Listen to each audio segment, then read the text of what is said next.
So good morning to everyone, and welcome to the presentation of the ENS Scientific Council position paper entitled Unlocking the Potential of Radiopharmaceutical in Europe, Strategy Challenges and Policy Priorities. It's my pleasure to introduce our speaker today, that is Dr. Sarah Batu, a member of our ENS Scientific Council and Deputy Institute Director of Nuclear Medical Application at the ACKCN. Sarah? Thank you. Thank you very much, Leticia. Thank you for the invitation and thank you to the ENS for organizing this webinar on this very interesting topic, which are the radiopharmaceuticals. May I kindly ask the first slide, please? So good morning, good afternoon, good evening, everyone. It is really a great pleasure to be here today and to discuss with you a topic that is really at the intersection of science, of medicine, and also of policy. So radiopharmaceuticals in Europe is really a topic which is very important to consider and very strategic also. But that presents quite a lot of strategic challenges that currently limit the full potential of radiopharmaceuticals. And more importantly, policy priorities that could unlock their impact for patients across Europe. And therefore, the High Scientific Council of the European Nuclear Society, which is chaired by Eric Proust from France and with a scientific secretary, Jadwiga, has decided, together with all the members of the High Scientific Council, to prepare and to publish policy papers and position papers on this particular topic. And so recently this position paper has been published. Can I have the next slide, please? So to frame the discussion, the work we are going to present builds on two complementary papers. The first part, as you can see on the left-hand side, is really a briefing paper explaining why radiopharmaceuticals matter, what is their clinical impact, also their role in innovation, and explain also Europe's leadership. And in the second paper, so the position paper, which is the focus of today's webinar, we addressed critical questions, which is what is currently blocking the full application and the full potential of radiopharmaceuticals in Europe. And so the key message is very clear from the High Scientific Council of the ENS. Radiopharmaceuticals are already transforming healthcare, but their full impact really depends on addressing systemic bottlenecks, and particularly in the field of supply, regulation, and workforce. So today is really about moving from recognizing these bottlenecks and these challenges and to move towards action. Next slide, please. So let me briefly align everyone on what we mean by radiopharmaceuticals. Radiopharmaceuticals are unique medicines or medicinal products that combine a radioactive isotope, a radionuclide, with a biological targeting vector. And this targeting vector and the combination will allow us to use these components both to visualize a disease, but also to treat diseases in a targeted way, so at really the molecular level. And the radiopharmaceuticals are also central to what we called theranostics. And theranostics is the combination of diagnosis and therapy. So the concept is treat what you see and see what you treat. The applications of radiopharmaceuticals are very broad. not only in terms of oncology and oncological treatment, but also widely used in cardiology and in neurology. But the main impact and the transformative impact is really in the cancer care.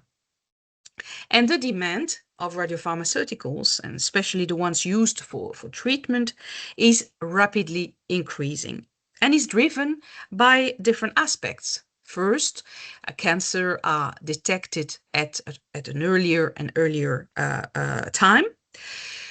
Second, imaging is more and more precise. And then third, the development of more and more targeted therapies. So we are clearly dealing with a very high impact and fast growing field. Next slide, please. And if we look at the scale of the impact, so we have really to look into key messages and first the clinical importance. At the clinical level, around 10 million patients in Europe benefit annually from radiopharmaceuticals. So radiopharmaceuticals are a cornerstone of precision medicine, enabling more personalized and effective care. And importantly, Europe is a global leader in this field, both scientifically and clinically. However, and this is critical, this leadership is built on what we can call a fragile ecosystem. So an ecosystem where you have some bottlenecks and some fragilities. So the question is not whether we are strong today, but whether this strength that we have in Europe is sustainable tomorrow. Next slide, please. And this slide summarizes the key challenges that we have put forward in the policy paper. And as you can see, they are deeply interconnected. First, the supply chain. We are highly dependent on aging infrastructure, aging reactors. And with short half-lives, we don't have much room for and not much margin for disruption. So it's very important to be able to sustain a continuous supply chain without disruption. And although we have to also mention that there are also new technologies, accelerator-based technologies, for example, that are coming and that are being developed, it is still very important to critically look at the different steps of the supply chain and to find solutions for each of them, from the raw material until the access to the patient. Secondly, in Europe, we are also struggling with our regulatory complexity. As we know, radiopharmaceuticals are both medicines, but they're also radioactive. So they are basically, that leads to more complicated and complex regulations. And all through Europe, we also have different regulation and legislations in the different member states of the EU. So all that leads to some kind of fragmented, but also some slow processes, really to have medicines and radiopharmaceuticals that are accepted, approved, and being able to be used for patients applications. Then third, technical and manufacturing constraints. We know that we have some requirements, the GMP, so good manufacturing processes are needed, but they also have to be combined with the radiological constraints that need to be taken into account. And that makes also quite difficult, some real difficulties in scaling personalized therapies. And then another important challenge that we have is the workforce gap, where we clearly lack sufficient multidisciplinary expertise, but also workforce across the entire value chain. And finally, we also would like to mention the investment gap in the various aspects, in the infrastructure, in research and development, but also in the clinical translation. So what we see is not one problem, but it's really a system level challenge. Although we know that radiopharmaceuticals are extremely promising, with more than 200 clinical trials taking place in the world. The number of indications is increasing very much. So for cancer treatment, we are really looking and seeing more and more advances in the development of radiopharmaceuticals for different kinds of indications in the cancer care. So the opportunities are very promising. Next slide, please.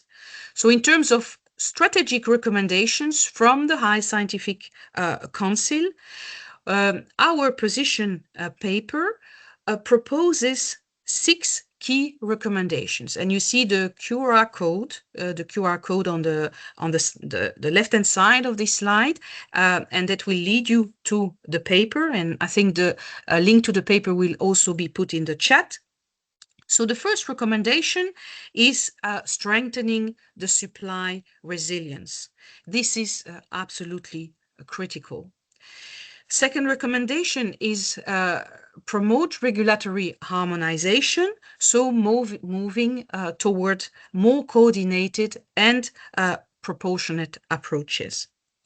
Third, supporting innovation and clinical translation, especially through sustained funding that promote this type of translation and innovation. Fourth, enabling flexible manufacturing models so that combine industrial but also hospital-based production. Fifth, investment in the workforce, which is for the moment a major limiting factor in Europe. And finally, enhancing stakeholder coordination, because no single actor can really solve these challenges alone. So these recommendations are not isolated. They are designed to work as a coherent strategy. Next slide, please. So to conclude, our message is quite straightforward. Europe has the science. Now it needs system and level alignment. This is not only a challenge, but it's also a wonderful strategic opportunity, an opportunity to reinforce European leadership, to improve patient access and patient equity, and to fully realize the potential of precision medicine. But this will only happen through coordinated action across policy, industry, healthcare, and research.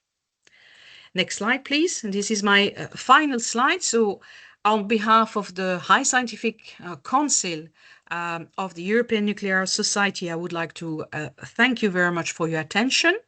The 2 papers are available, and you can find the link in the chat box. And I would be very happy to take your questions and to continue the discussion on these very exciting topics. Thank you very much, and back to you, Laetitia. Thank you, Sarah. Thank you for your incredible, insightful presentation, really interesting on a highly urgent topics. Obviously, there are some questions I would like to ask you about your presentation. So also from the public, we can have some question in the hand. You can ask for a question or you can write in the chat. It's not a problem. But for starting, you discussed about the weakness of the radiopharmaceutical supply chain. From your point of view, what are currently the most critical point, or even there are some geopolitical factor that can represent for us chronicality? Thank you, Laetitia. Absolutely. Thank you very much for this first question, and that addresses really the most important part of the paper.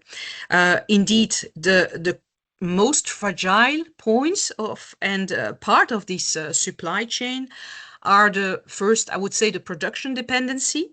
We are limited by a number of reactors that are aging, but also a certain number of cyclotrons.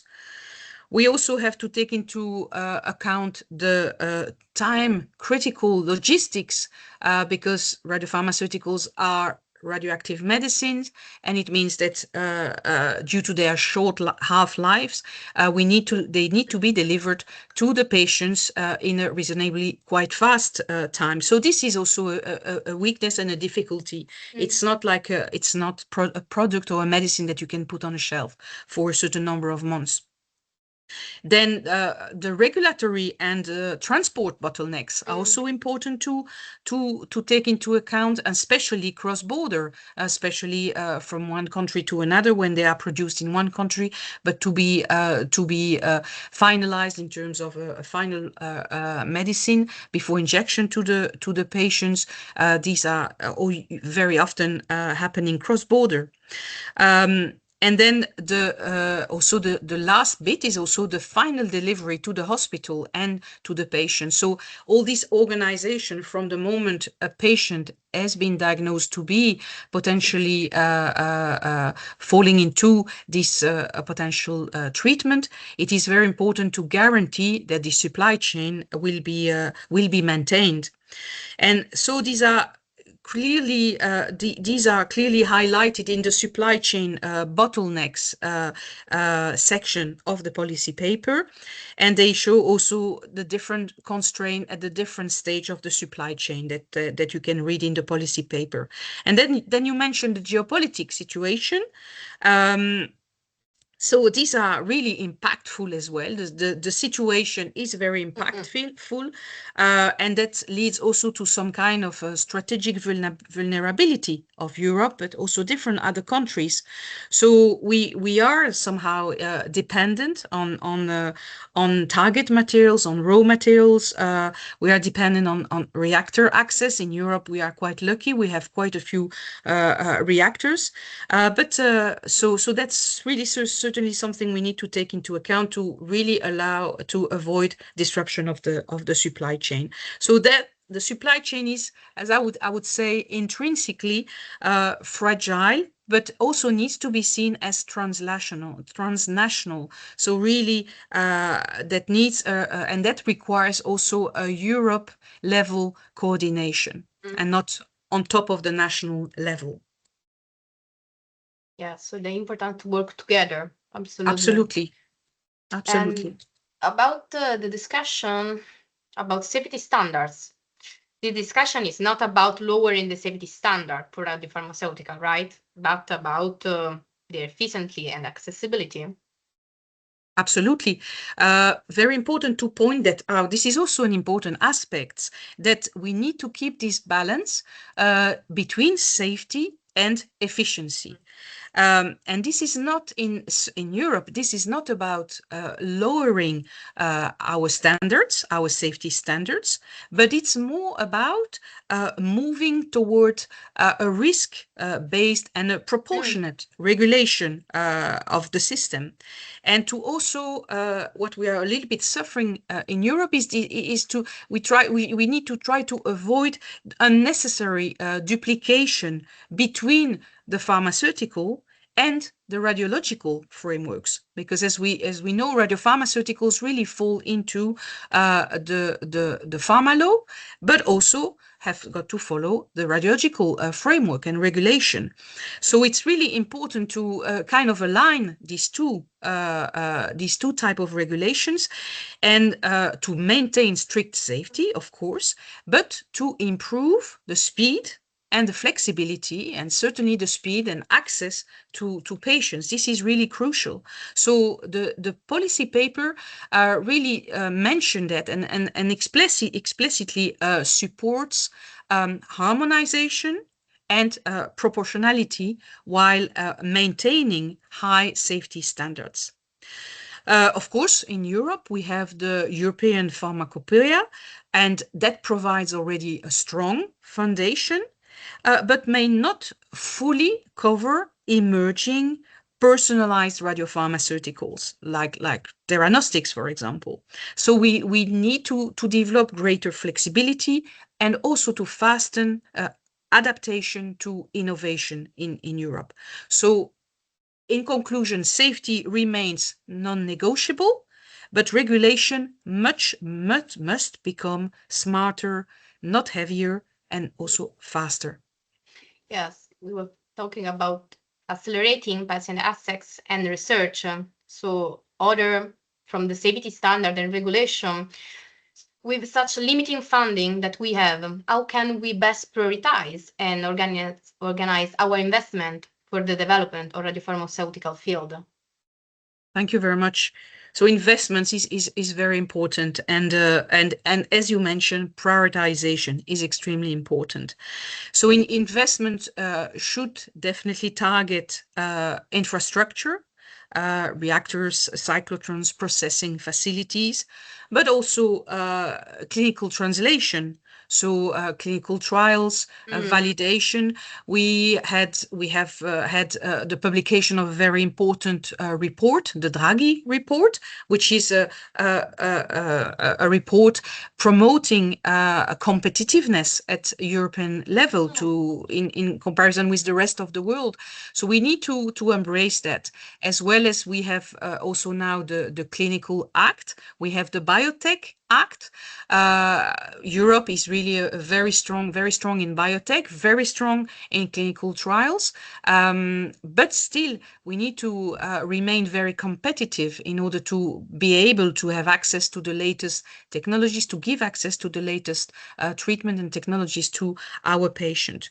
So prioritization in terms of infrastructure, in terms of clinical translation, R&D, clinical trials, validation, but also some investment in the supply chain resilience, really to make sure that we don't break the supply chain when and disrupt the supply chain. So some investments are also necessary there. I would also add that workforce is also equally important and absolutely critical. So the policy paper also identifies human capital as a limiting factor in Europe.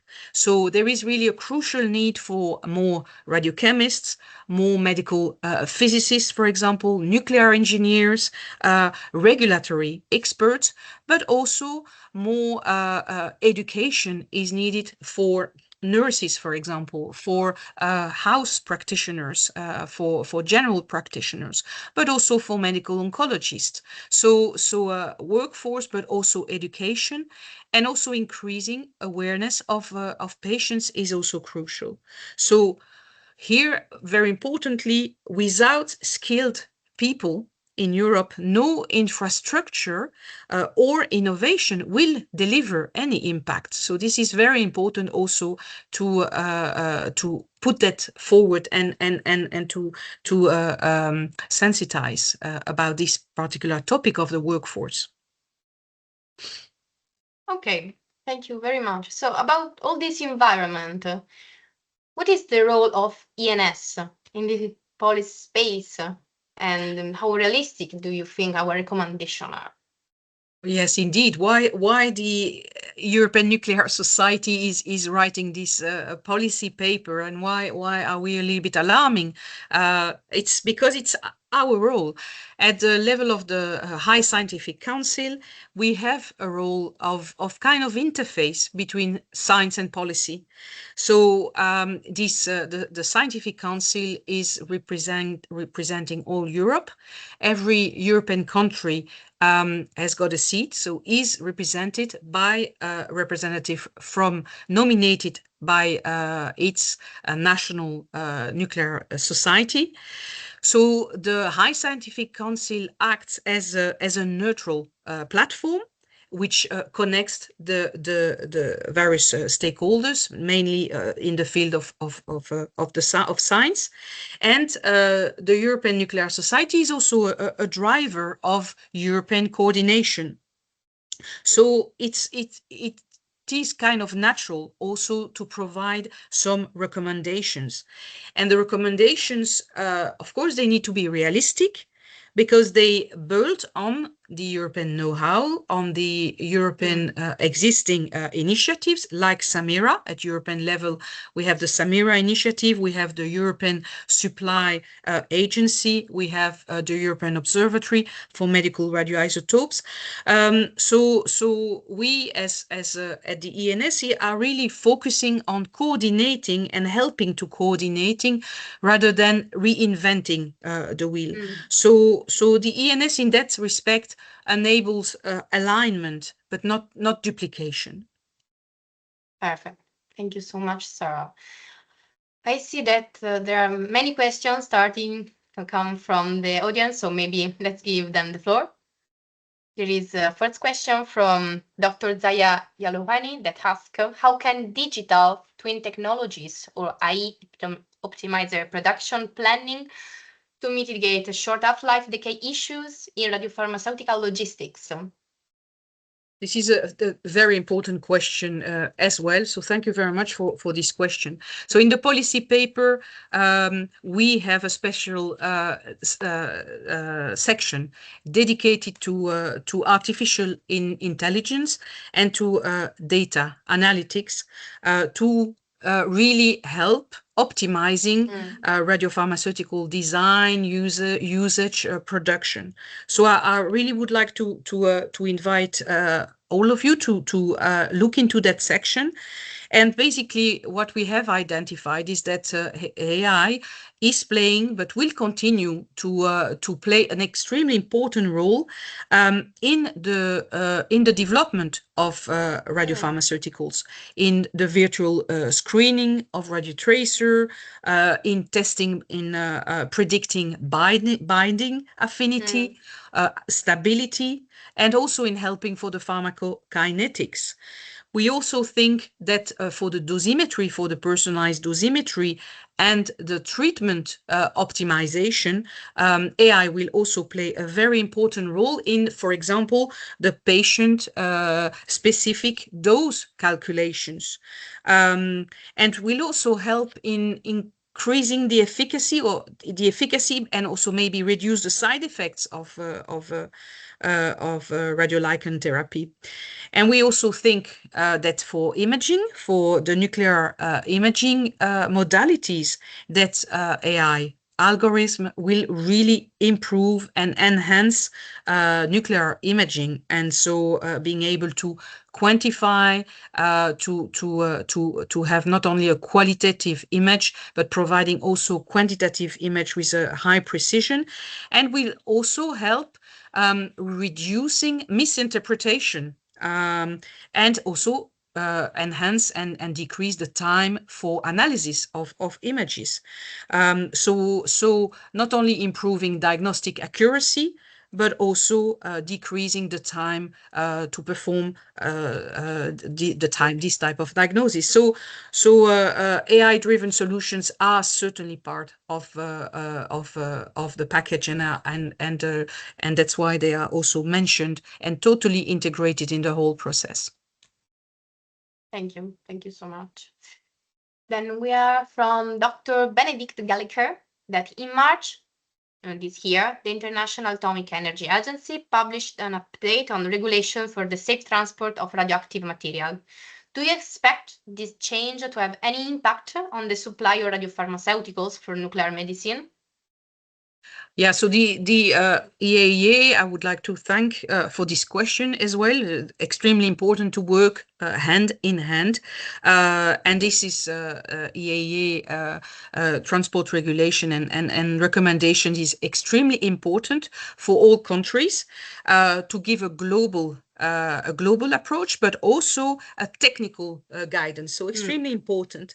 So we need those information and this work done and recommendations, and also for us looking at also the role of AINM. So EAA absolutely important, of course, but also AINM, working with AINM hand in hand for the clinical aspects, and really helps to together to have a system level approach, but also a policy driven perspective for Europe. So implementing EAA recommendations at European level.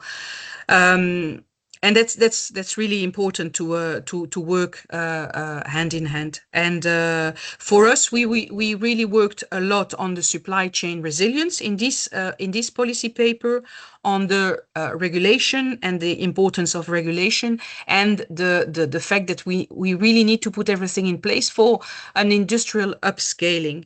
So in that respect, the policy paper is really trying to bridge the importance of science, the policy, and how to implement it at European level. But of course, EAA is extremely important in all this, and dialogue with EAA is really crucial. The next question is also about the transportation problem, especially Dr. Mark-Jan pointed out that about cross-border shipment that of radiopharmaceutical, that one of the big issues is the non-existence of harmonized and similar regulation between each EU country. And especially this can be a problem for the access to new alpha-emitting drugs, especially for new patents. What do you think about this, Sarah? Yeah, absolutely. But this is the transportation and the lack of harmonization is really an important problem, and really ask for more coordination and stronger collaboration amongst the policy makers, the regulators, the industry, and the healthcare providers. So really, that's also something that we put in our recommendation, and in particular, this is specifically mentioned as recommendation 6, really to strengthen this type of dialogue and exchange and collaboration, because indeed transport is a major and is really a crucial aspect of the whole supply chain. If transportation is not well regulated or well enough regulated, then it will really ensure complex transportation all through the different European countries. So we really need to align the policymakers, the regulators, the industrial partners, and the healthcare providers. Let's not forget that we need to ensure equitable access for all patients across Europe, and that's really the aim. And transport is of course critical and needs to be taken into account as one of our recommendations in the discussions. Thank you very much for this question as well. Thank you, Sarah. There is a question about new production technologies. Do you think there is a need for new production technologies to increase the production rate and reduce cost? We are okay only with nuclear reactor and cyclotrons. Also, we can think about all the new technique like ISO technique that are being developing. What do you think? I think there is room for, and we should have room for both and for everything. Of course, for innovation, for R&D, we need those. We need, and at the same time, we also need to make sure that we have a supply chain which is resilient. But of course, we should not exclude the new technologies, innovative technologies. This is extremely important, and it's also part of the Draghi report on competitiveness. But we also need to also develop funding mechanisms to be able to promote this type of innovative research, development, but also funding for validation and for being able to scale up. There is no interest to develop new innovation if they are not able to be upscaled or to have to be accessible for patients. But so R&D is very important. Developing new possible radiopharmaceuticals is certainly crucial because there are so many unmet needs in the clinics. There are still so many cancers that can't be cured or treated properly, and so there is really a need for patients for innovative treatment. And so I think, and Europe is also very good in terms of R&D, in terms of biotech companies, in terms of cyclotrons technologies, as well as reactor technologies. So we have, in principle, we have the whole ecosystem, but we just need to strengthen it even more. Thank you. Absolutely. So there is a lot of other questions. So one maybe can be from Dr. Hira Goldman. The EU Commission, OECD, IAM, Nuclear Medicine Europe, and HAM, all these organizations from Europe, okay, have been working on these issues for a lot of years now. So how do you think ENS can help them coordinate to not complete or not duplicate the efforts? Absolutely. So this is also, thank you very much for this question. And yeah, the idea is, as I mentioned, is not to duplicate, but to help and to support.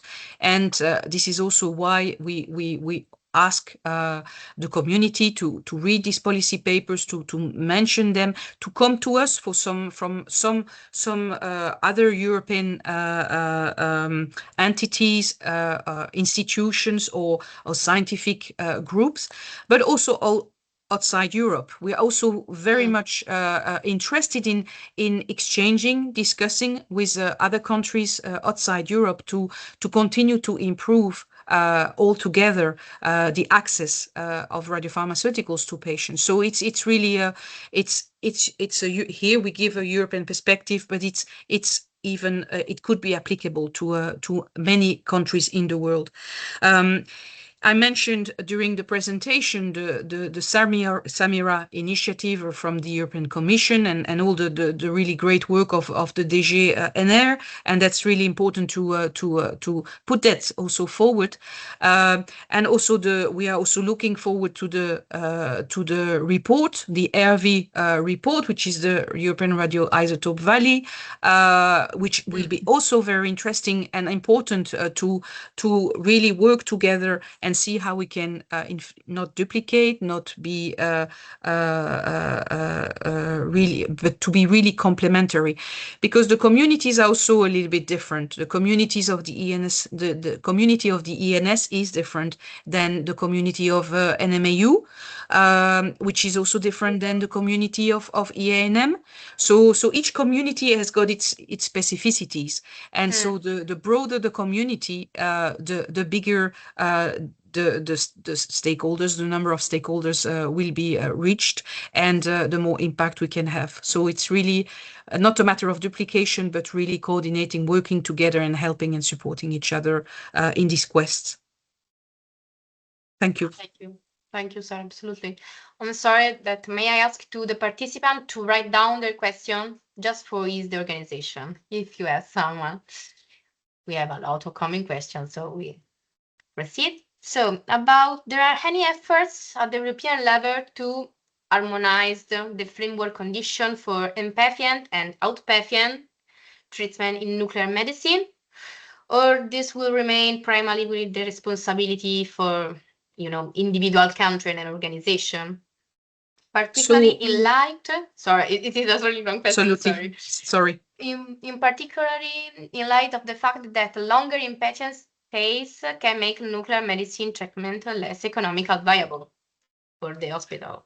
Absolutely. So this is also an extremely interesting and important question to tackle, is the lack of harmonization in the duration of the stay of the patients right after the treatment. There are huge variations between European countries, as we know.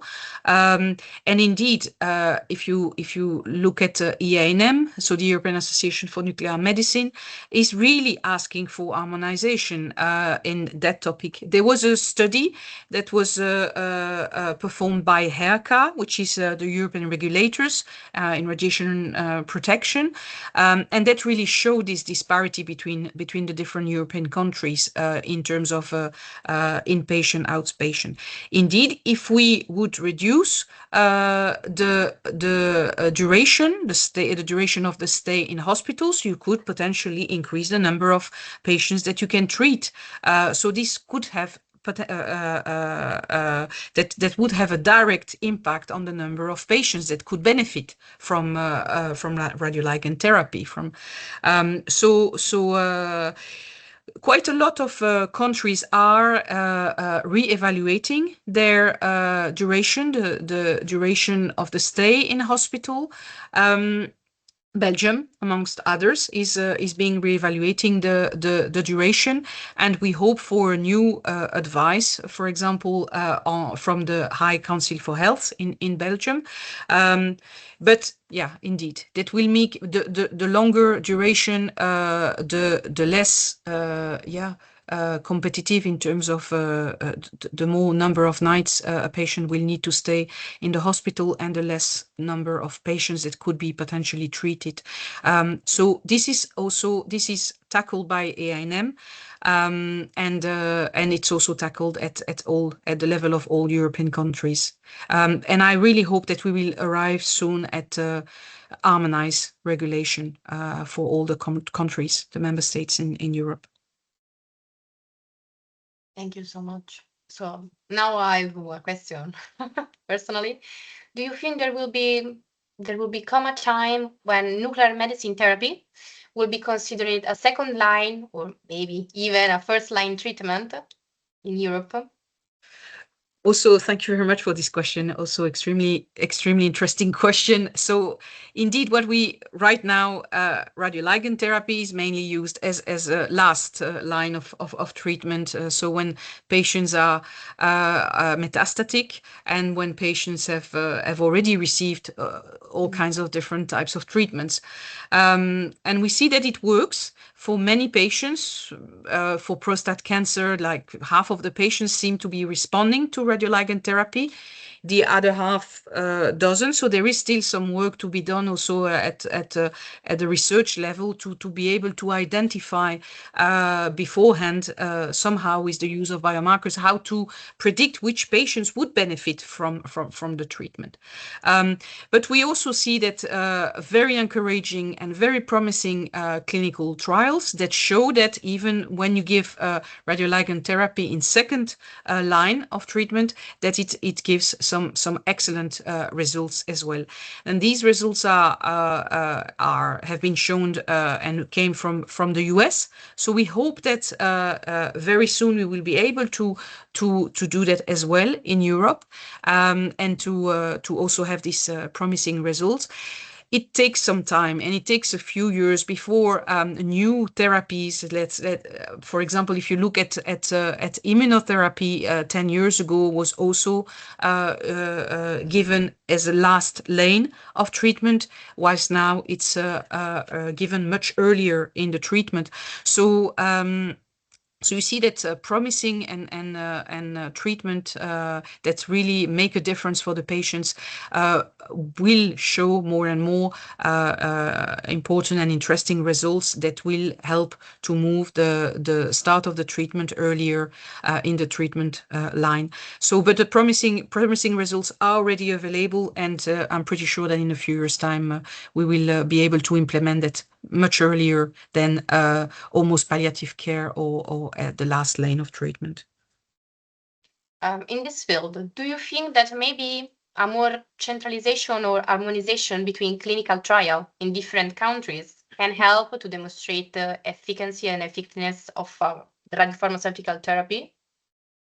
I think there is really, thank you very much for the question, but I think there is really no question. We need to improve the way we run clinical trials at European level, at national, but also at European level, fasten being able to have more patients, fasten the process of transportation of patients, but also so this is mentioned in the Clinical Trial Act from the EU that was published last year, and so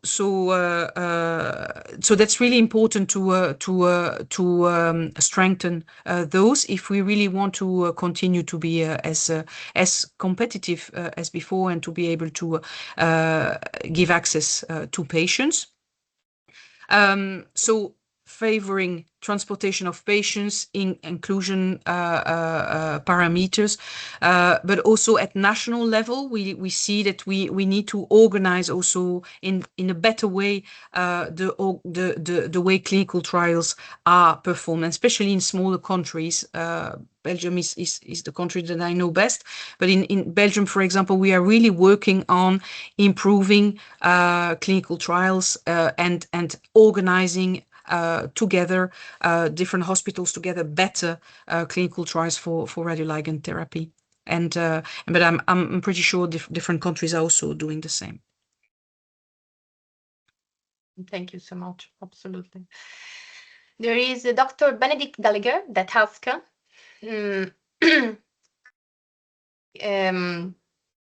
sorry, there are a lot of questions.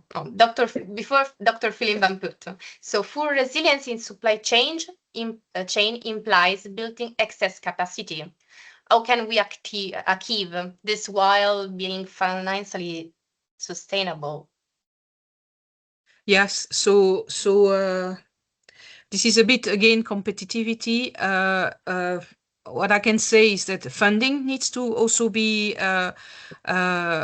dedicated to this type of issue, to really being able to address and prioritize the different investments that are needed. As mentioned, that also is tackled in the policy paper, and it's really important to address. We will not be able to fund at European level. There are different European tools, and I know that the European Radioisotope Valley will also give us, in the report that will be presented and published soon, will also give some new ways of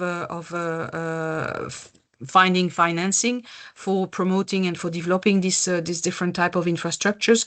But this is really something we need to do, an exercise that needs to be done at national, but also at European level on where do we want to be at Europe, where do we want to be, and to give the funds that are needed. But I think certainly in the next framework of the European Commission, these new tools will also be available, if I'm not mistaken. Thank you so much. This was a topic that was discussed a lot in last week conference at Leiden. Do you think it was that the conference put the spotlight on something more important, or there are something else that came out during this conference with all the experts that were there? Yes, indeed, it was discussed last week at the International Conference on Radioisotope Supply, and also on a research reactor conference in Leiden. It was really an excellent conference. And indeed, some progress has been done. There are, as mentioned, there are new possible tools that will help to develop big investments at European level, and that allows different countries to work together and to propose very ambitious projects for investments on the different parts of the supply chain. So this is really, that was very welcome by the community. So to see that new tools and will be available shortly. But I think also at national level, we also need to develop these tools. So it's not only waiting and expecting that the EU will solve everything. I think at national level we also have to implement specific tools for continuing to develop RLT, but to also help funding. For example, again at the Belgian level, we are also working on that on an investment plan on what is really needed for the full deployment of RLT. And I know that in other countries the same exercise is being made. Certainly, in France, the Netherlands, Switzerland are doing this, and Greece are doing the same exercise. Thank you, sir. We talk about country, but if we talk about industries and hospital, how can clinical research and industrial development align in this field, from early innovation to clinical translation, obviously? It is we should not see them as two different parts, because in fact industrial actors are very important for the start of the supply chain, and then you have the medical care, which is the end of the supply chain. So the supply chain should not be kind of seen as two different parts. There is and it's a continuum. We should see that as a continuous between the raw material and the injection in the patient. So this is a continuum that we need to provide, and for which we need to develop this resilience. So each step, that it's the production, and then the access to patients. I think each of these steps should be taken together in a holistic way.